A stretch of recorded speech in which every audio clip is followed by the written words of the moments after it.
สาเหตุที่พวกคนขาดศีลธรรมซาดซัวบ่ย่านกลัวต่อบาปกรรมย้อนว่าพักพวกมันมีหลาย พวกมันหน้าด้านให้ยางอายอืม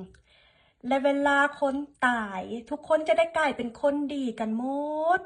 เพราะว่าเพิ่นจะอ่านแต่ชีวประวัติความดี ส่วนชีวประวัติความชั่วเพิ่นบ่อ่านเนาะคันอ่านชีวประวัติความชั่วอ่านหมดมือกับบ่เบิดเนาะฮอดมือฮอดยามก็ตายกันทุกคนเนาะ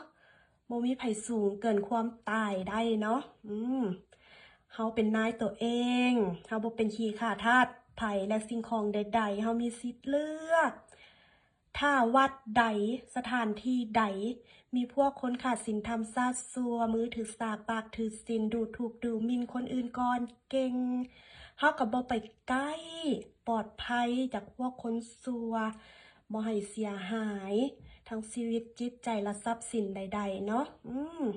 มีเงินมีคำก็ทำบุญกับตัวเอง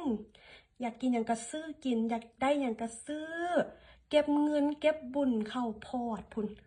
บอนมันสิเจริญเติบโตเพิ่มพูนบุญให้มันได้รีทายก่อนเท่าให้มันมีความสุขได้เป็นนายกับตัวเองก่อนตายนู่นนั่นล่ะสูงที่สุด